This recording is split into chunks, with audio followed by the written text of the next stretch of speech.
શિનોર તાલુકાના સાદલીથી શિનોર જવાના માર્ગ ઉપર આવેલ મિંઢોળ ગામ નજીક આશરે 2.5 ફૂટ જેટલા પાણી ભરાઈ જતા વાહન ચાલકો મુશ્કેલીમાં મુકાયા।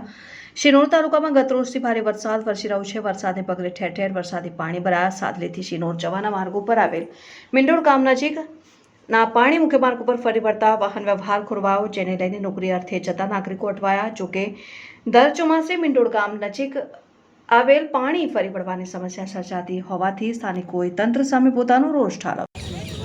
આપ જોઈ રહ્યા છો વડોદરા જિલ્લાના શિનોર તાલુકાની અંદર જે મિંઢોળ ગામ આવેલું છે અને અત્યારે અમે જે મિંઢોળ ગામ જે અહીંયા જે વાસેન કરીને જે એક આ કોતર આવેલું છે અને એ દર વર્ષે મિંઢોળનો જે રસ્તો બંધ થઈ જાય છે।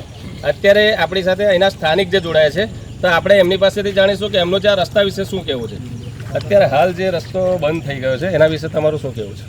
આ રસ્તો સર સાદલીથી શિનોરને જોડતો મેન રસ્તો છે અને આ રસ્તા પર દર વર્ષે લગભગ નહીં હોય તો મારા નિયમ અનુસાર મેં જ્યારે જોઉં છું ત્યાં 4 થી 5 વર્ષથી મેં આ સ્થિતિ જોઈ રહ્યો છું કે દર ચોમાસામાં આ રસ્તો બંધ રહે છે। ઓછામાં ઓછું 4 થી 5 ફૂટ દર ચોમાસાના સ્થિતિમાં બંધ રહે છે। નોકરિયાત વર્ગોને, છોકરાઓને, ભણવાના વર્ગોને બધાને તકલીફ પડે છે। કોઈથી શિનોરથી સાદલી નહીં જવાતું, સાદલીથી શિનોર નહીં જવાતું, બધી રીતે આ રસ્તામાં તકલીફ ઊભી થઈ રહી છે। મારે એક જ આવેદન છે મુખ્યમંત્રીશ્રીને, વડાપ્રધાનશ્રીને કે આની અપીલ અમારી અપીલ જે છે એ ત્યાં મુખ્યમંત્રીને વડાપ્રધાનશ્રી સુધી પહોંચે અને આની દરખાસ્ત અનુસાર આનું કંઈ નિરાકરણ આવે।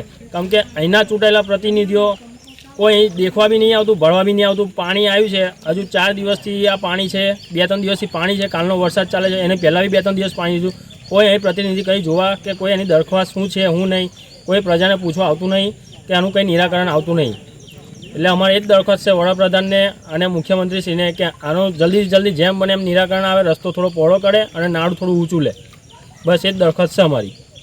હા, તો અત્યારે આપણી સાથે સ્થાનિક જે મિંઢોળના યુવા જોડાયા હતા અને એમને એવું કહેવું છે કે અહીંના જે ચૂંટાયેલા પ્રતિનિધિ કોઈ પણ અત્યાર સુધી જોવા આવ્યા નથી હાલ, અને માન્ય મુખ્યમંત્રીશ્રી અને માન્ય આપણા સીએમ ભૂપેન્દ્રભાઈ પટેલ જેઓને અહીંના સ્થાનિક દ્વારા રજૂઆત કરવામાં આવે છે કે વહેલી તકે આનો નિકાલ કરે એવી એમની માંગ છે। શિનોર સમાચાર ન્યૂઝ, લવકેશ ઠાકોર।